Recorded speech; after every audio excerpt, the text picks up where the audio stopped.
Fala pessoal, sejam todos muito bem-vindos para mais um videozão aqui no nosso canal do BTG Trader, para a gente começar e dar sequência, né, aqueles vídeos que a gente vem falando de perspectiva da bolsa, até porque a história não se repete, mas ela rima. Bom, no dia de hoje a gente vai trabalhar aquele estudo da sazonalidade do índice Ibovespa, trazendo aqui para vocês dados históricos do que aconteceu no mês de março e o que a gente está esperando, o que a estatística nos fala, né, o que os últimos acontecimentos do nosso mercado podem mostrar daqui para frente.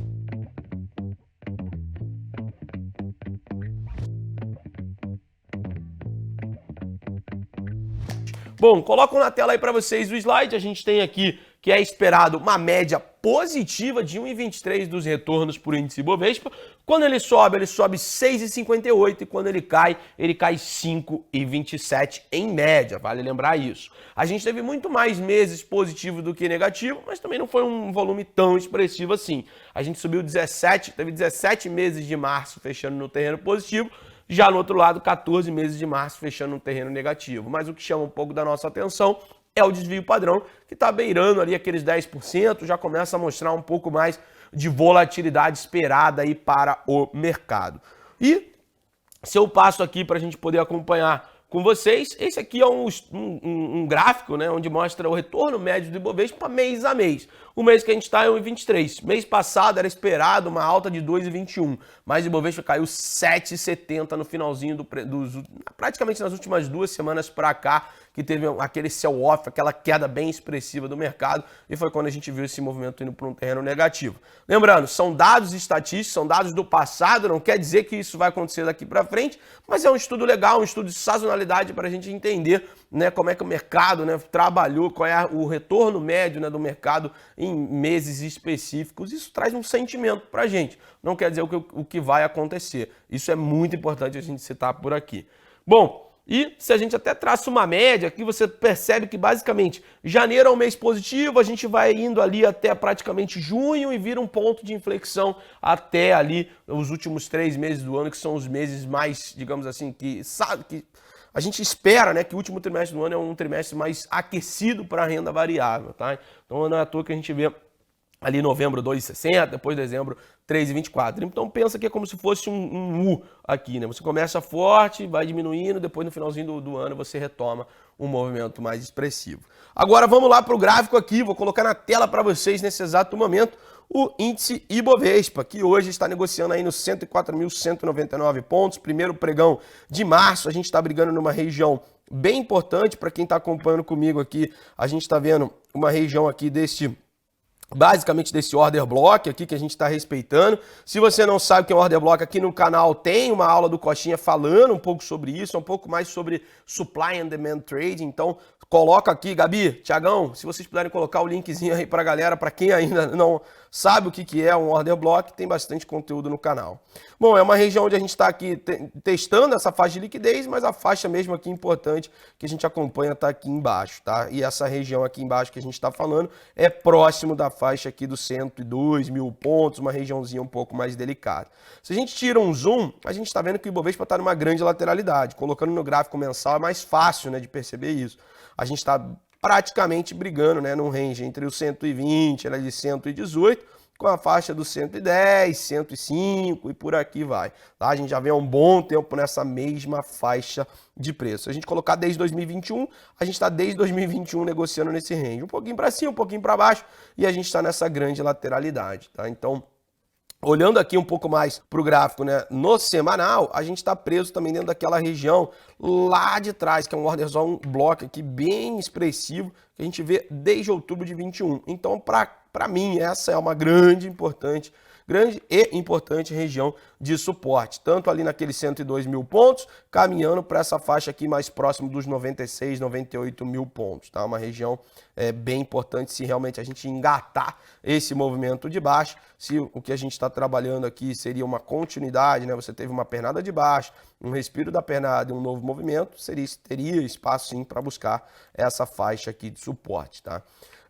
Para retomar o movimento mais altista, a gente precisa pelo menos ter uma barra voltando e trabalhando acima das médias. Se mostrar uma barra um pouco mais expressiva aqui, verde a favor do movimento, seria bem bacana para a gente poder acompanhar aqui com vocês, tá? Então, e pensar, né, numa possível reversão dessa lateralidade, ou pelo menos um viés mais altista no curtíssimo prazo.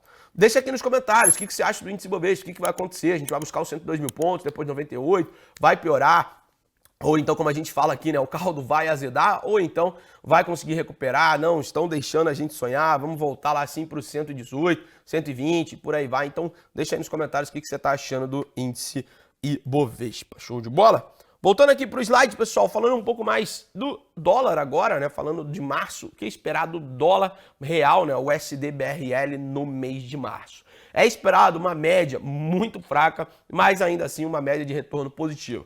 0,09. A gente tem nos meses positivos 4,81 de alta, já nos meses negativos é esperado um retorno negativo de 4,62. A gente teve o mesmo número de meses, né, de março fechando positivo, dando negativo. Aqui está fevereiro, peço desculpas, mas aqui é março, tá? Então a gente teve 12 meses fechando no terreno positivo, 12 meses no terreno fechando no terreno negativo. O desvio padrão é 6,72, então apertem os cintos que isso é bastante coisa para o câmbio. A gente coloca um estudo, né, com base no desvio padrão, você vê que ele oscila bastante. Assim como o Ibovespa, quando a gente vem para janeiro, aqui colocando janeiro, é esperado um desvio padrão bem maior, mas também não é à toa que você também tem uma média de retorno bem maior. Tá? Então, se a gente vem aqui e olha para esta parte do câmbio, você está vendo uma volatilidade, mas ele acaba fechando mais próximo do seu 0 a 0, né? O mês aqui, o terceiro mês que a gente está acompanhando.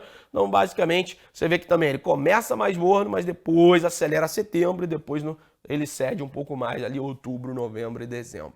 Tá? Então, se a gente pudesse colocar uma média aqui, né, seria um movimento mais altista e depois ele cede um pouquinho no finalzinho do ano, tá? Então seria mais ou menos nessa linha assim que a gente, né, trabalharia. E agora, pessoal, vindo para o dólar aqui do USD/BRL, colocando na tela nesse exato momento para vocês. Bom, a gente ainda tem uma grande, né, lateralidade sendo trabalhada no dólar. A gente vem nessa lateralidade praticamente desde 2020. Não mudou muita coisa aqui, tá? Se a gente até ajusta esse gráfico aqui para poder acompanhar, a gente está vendo essa grande movimentação. Basicamente isso aqui, né? Opa, ficou ruim aqui para ver para vocês. Agora sim vai ficar melhor aí para quem está acompanhando na tela. A gente está vendo essa grande lateralidade e uma outra lateralidade menor se a gente acompanha dentro deste movimento aqui. Você vê topos aqui, um topinho menor aqui, praticamente ali vai de setembro de 22 para cá, que é onde a gente está negociando entre 5,50 e essa faixa dos 5,05, 5,10. O dólar está bem delicado, pessoal, tá? Tem dia que ele acelera, ganha um pouco mais de movimento de alta, depois tem dia que ele fraqueja um pouco mais e fica nesse vai e vem, tá? E se a gente coloca para acompanhar um pouco mais aqui o gráfico, até o diário aí, para poder ficar mais claro, a gente está brigando dentro de uma grande faixa aqui, né? Se não estou enganado, de liquidez, tá? Colocando aqui para a gente poder acompanhar. Então tá aí, ó. Se a gente pega essa faixa de liquidez, nessa concentração de volume deste fundo aqui de abril de 22 até todo esse tempo que a gente está negociando, aqui é a grande área de valor, vamos falar assim, né? 5,18, 5,19, é uma grande região de concentração de volume, né? Digamos assim, o grosso do volume está nesta faixa de preço. Então ele pode atuar como suporte, como região de resistência, e a gente está aqui trabalhando dentro desta faixa. Se a gente estira um pouco mais aqui e ajusta o gráfico aqui para vocês, a gente pode estar dentro de um grande ciclo de distribuição de prazo bem maior, tá?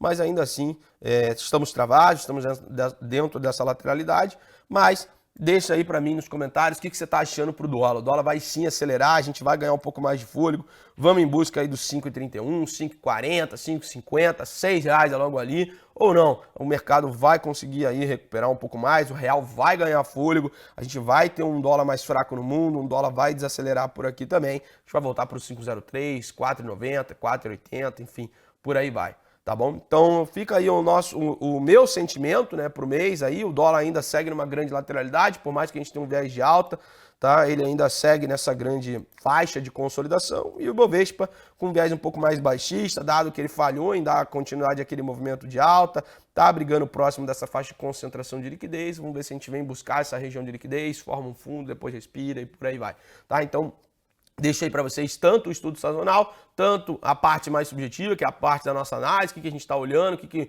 né, a gente está enxergando para o mercado por aqui.